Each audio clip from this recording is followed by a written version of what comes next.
A young congresswoman recently said that climate change is my generation's World War II. I'm sorry, that's just not helpful. I mean, that is a bad analogy. There are so many things, more things wrong with that analogy than are right, and it's just not helpful. World War II was a different time, a different era, a different world, completely different situation. There won't ever be another World War II. Any analogies? I mean, obviously history is good for study, but any comparisons to events today are just not helpful. So I wish we could stop doing it. I do like analogies where they can be helpful. And in this case, I believe the coronavirus pandemic is this generation's 9/11. 9/11 was almost 19 years ago, and I see a lot of similarities. 9/11 changed life forever. I would say world, but I'm going to stick to this country, the United States. Businesses, certain businesses, air travel permanently changed. Entertainment venues.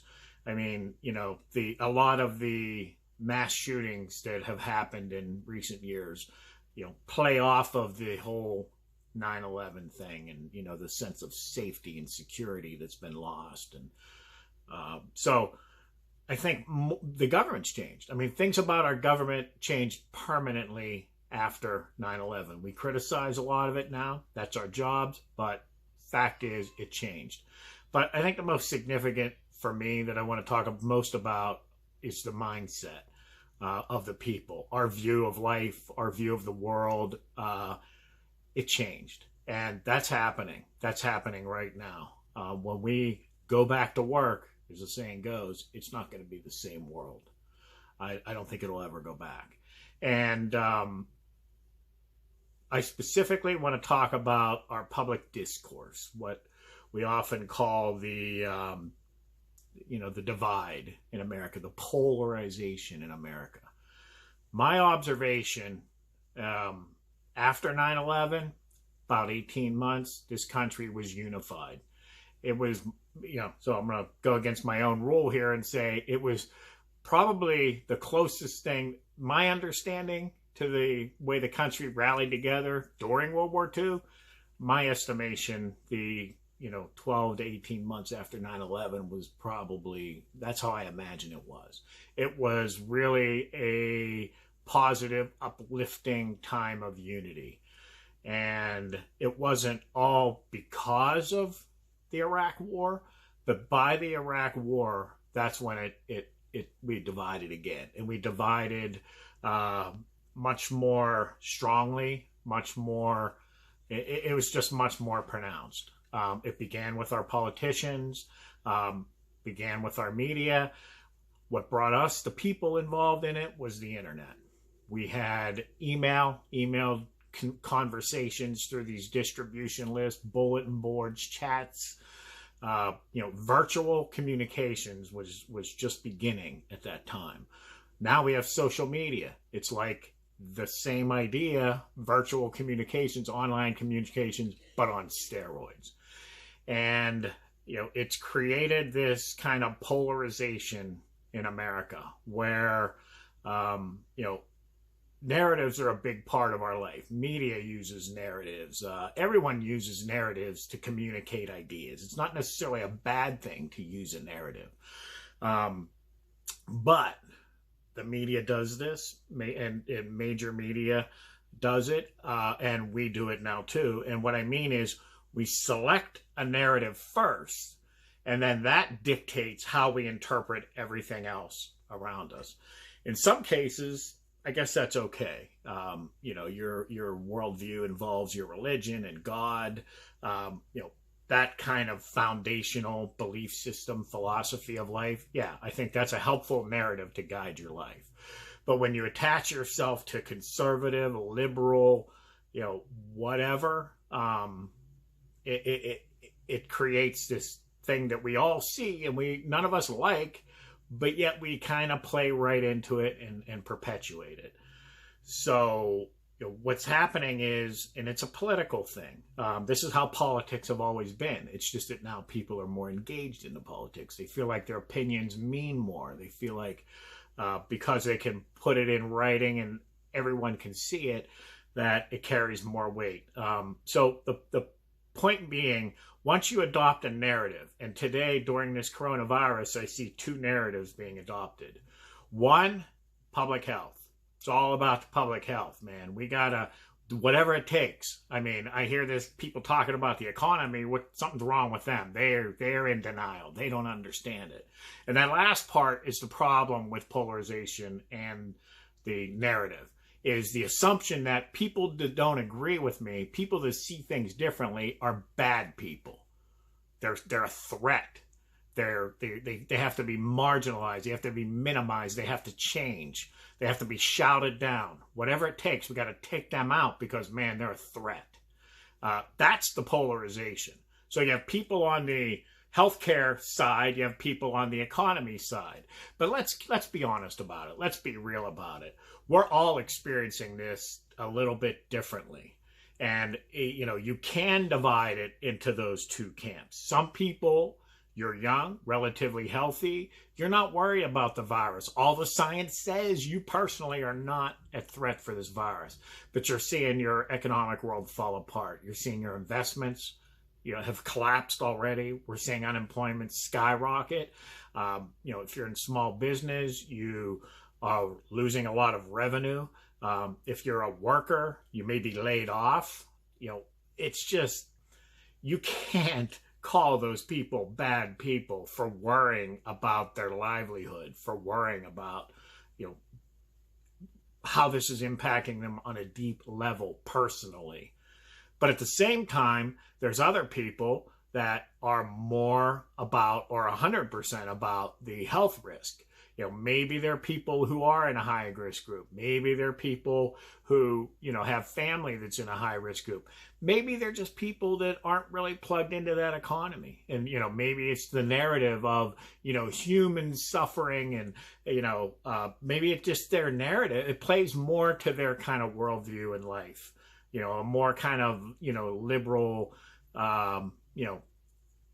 feeling about the world. So anyway, we have this polarization going on. Anyone who challenges, boy, that's a threat. That's scary, because we're afraid. Our feelings are very strong. They're real. Our situation is very strong and real. And anyone that challenges it, we perceive that as a threat. And, in order to defend part of this is psychology too. You have this cognitive dissonance, if you will. You feel very strongly about this reality. You know that you are right, but yet these other people are saying something completely challenging and different, and you want to reject that information. You've got to somehow come back to that equilibrium where your world is not being challenged. And what are the ways we do that? Those people are stupid. They're not educated. They don't understand. Maybe they're brainwashed. They're watching the wrong media. They're listening to the wrong politicians. They're just brainwashed. They don't know what they're talking about. I feel sad for them. They're evil. Some of them are evil. I mean, racist and communists. They're trying to undermine the very fabric of who we are as Americans. I mean, I'm not exaggerating here. We take every issue and elevate it to that level. The people are stupid. They're victims. They're just, they're not worth listening to. We've got to character assassinate, and we've got to beat them down and everything because we don't want their opinion to be heard because it challenges our opinion. And by, just committing to these narratives, the natural tendency is just to force us farther and farther and farther apart. And each one of us takes the more extreme position because we're just afraid. We're afraid to give up any ground because any ground might mean that we're not 100% right. We look at it as a war, as a battle. And if we give in any slight little bit, we're afraid that the other side might win. And, that's just bad. Let me tell you, I'm guilty too. I mean, if you follow me on social media, Bob's the guy that intellectualizes everything, right? People say something. My first thought is not, I wonder what this person is going through. My first thought is, boom, I think that's the wrong way to think about it. I'm going to correct that thinking. I'm going to bring my knowledge, my facts, my information, and challenge what they're saying. But if you talk to people, that's a big part of what's going on here. We're not talking to people. We're not really listening to people. Maybe that's it. We're talking, not listening. There's a reason people oftentimes are taking the position they're in. They're suffering. They're afraid. They're in need. They're in need of someone saying, maybe it's just saying, look, I hear you. I'm with you. I understand. That can be a very big encouragement for people. It's called love. It's called compassion. I mean, you can't tell me you love me if you don't know me.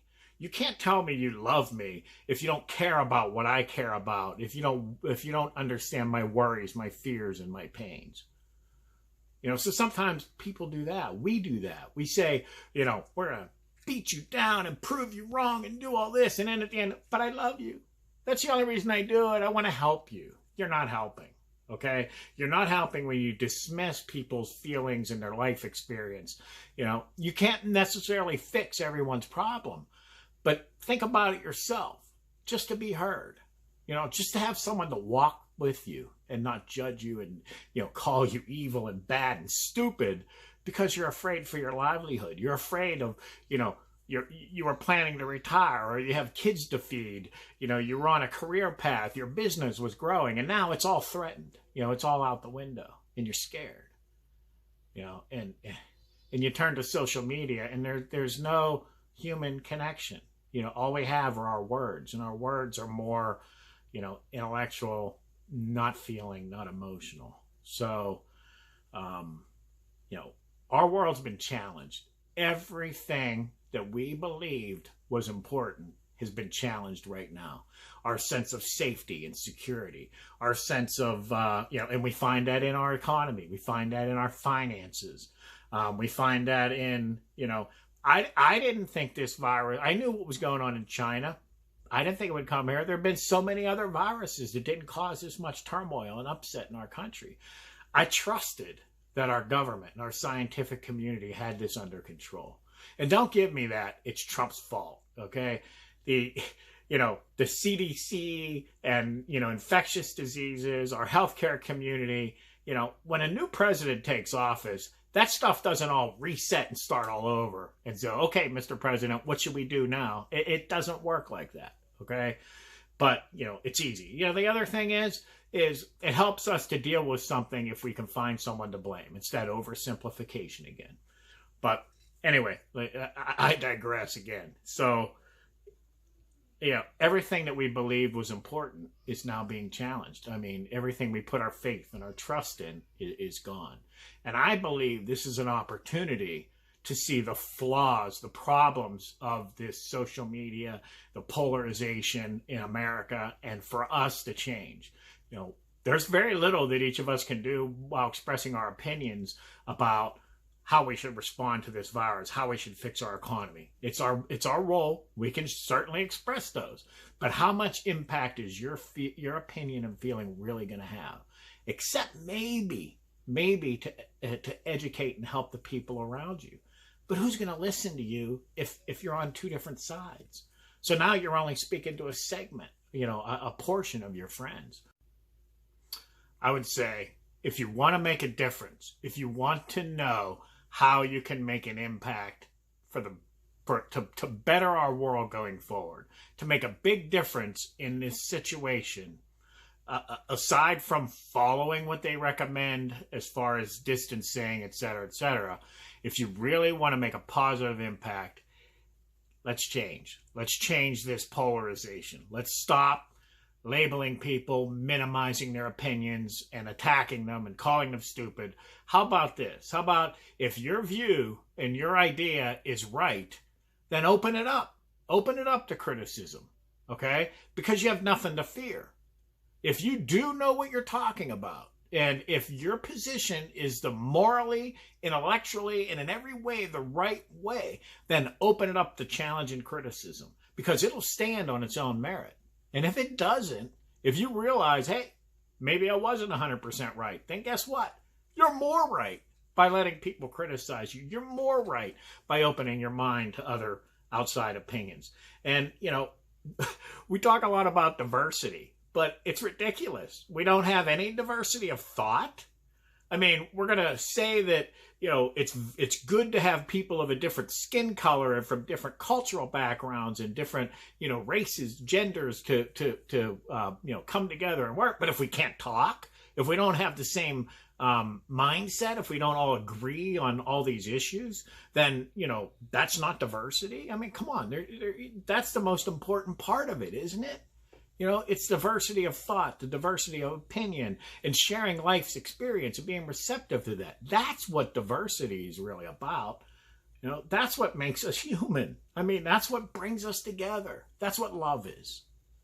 So, can't we just accept and learn from this right now and say, you know what? People are hurting. Real people are hurting. I'm going to put aside all my narratives. I'm going to put aside all my biases. And I want to listen to people. And I want to be a light. I want to be a light, and I want to try to help.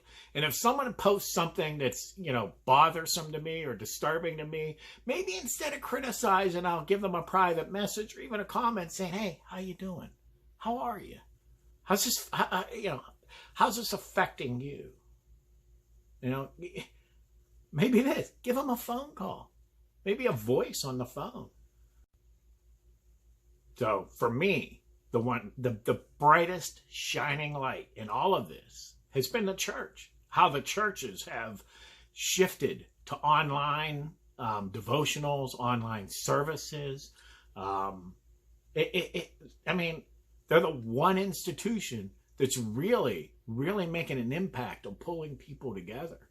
And people who wouldn't normally consider, it's scary a little bit and weird to go into a church if I'm not a church person, this and that, but I can click online. And it's not just the production and what they're giving us. Obviously, if you're a Christian, you understand the value of worship and prayer and God's word. But if you do it via Facebook, especially, the chat that's there. Normally I go to church.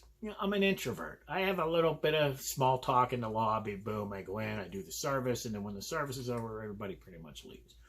I interact more with people on the virtual church services now than I ever did in real life.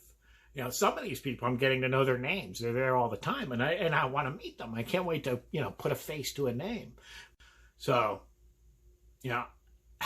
I became a Christian as a direct result of 9/11. It set up a series of feelings and emotions and, challenged my spiritual beliefs that I had at the time. And, everything blew up. My world blew up. My values and beliefs, everything I thought about the world and everything I thought spiritually literally blew up.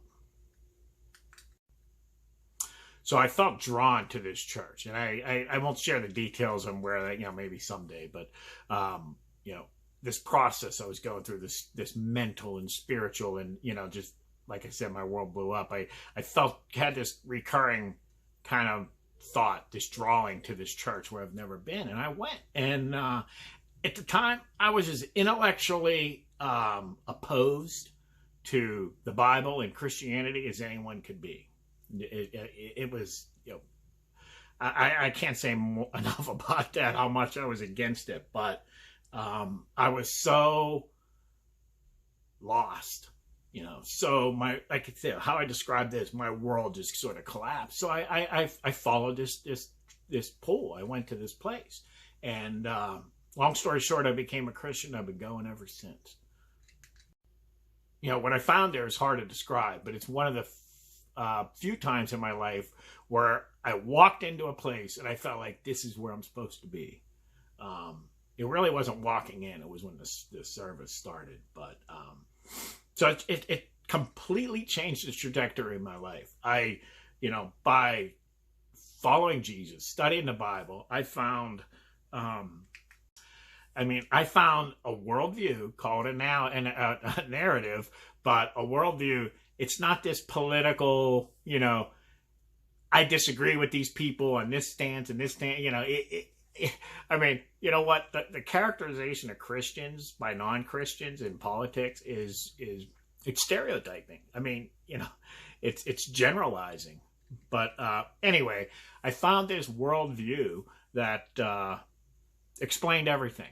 It grounded me. It made sense of everything that was going on in the world, the good, the bad, and me. My own inner struggles, and well, you have them. I don't need to describe what they are, but it gave me that grounding, and it gave me a direction, and it makes sense to me in this day. I don't feel panicked. I don't feel lost and empty like I did after 9/11, and I don't know how many people out there feel that way. All I want to say is don't ignore that stuff. If you're feeling there's a void. There's a lot of fear, and there's a void in a lot of people's lives. And I think that, when there's a void, there's an opportunity to choose what you try to fill that void with. If you're not feeling that, wherever you are, change this, discourse. Let's start caring about people again. Let's start thinking first what people might be feeling and going through, and how they might be hurting, and that might be driving what they're saying or how they're saying it, as opposed to making it all an intellectual battle. And let's be the light. And check out these churches seriously. If wherever you are, if it's not your thing, if you haven't ever been, or you haven't been for a long time, now's a great time. My church is Orchard Hill Church, orchardhillchurch.com. They have the Facebook page. We're streaming 8:30 devotionals Monday through Friday, Saturday service at 6, Sundays at 9:30 and 11:15. I'm pretty sure, but very safe, easy way to just go on and listen. Listen to and open your mind to something new. Because I'll tell you, if you've been watching my videos, you can see how I intellectualize. If you think that the Bible and Christianity is for weak, stupid people, I'm sorry. There is so much depth. There is so much meaning and so much intellectualization in the Bible, and it's true. If I believe that it's all true, and it gives a grounding, and it makes sense of it makes sense of these crises even before they come. And when they do come, if you've strayed a little bit, or you find that you put your faith a little too much in money, or a little too much in your government, or a little too much in this, you're not lost. You're not just floundering out there and empty. It regrounds you. You're connected, and it regrounds you. So, whatever that is for you. I mean, I just encourage everyone to think about this. If you're feeling frightened, or you're feeling uneasy or unrest, I rarely feel afraid, but I get uneasy. I get uncomfortable with things. And if God's not your thing, if you're not even receptive to that idea, try to look for other ways. Try to look for other ways to just bring light and bring hope, and to bring people together, because that's our opportunity now. I say this is just like September 11th. In a lot of ways it is. And, I think that the bad that came in the aftermath of September 11th literally is this polarization. And it's not the other people. It's not my side is right and it's the other people. It's all of us. Okay, we can choose whether or not to engage in certain things. Just because politicians do it, just because the media, and guess what? The media will change. If you change what you want to see from the media, and you stop clicking on the clickbait headlines and the, polarized things, they'll change. Because everything that's driving the media right now is getting you to click and share and watch. That's it. That's what they care about. So. All right, well, gone on long enough, and there's a little different tone today. I had a couple topics I wanted to talk about, and I, like in everything, I just hope it helps. It's helping me, to bring purpose and just get this stuff out of me. I have these thoughts, and being cooped up, there's not a lot of people to share it with. So be blessed.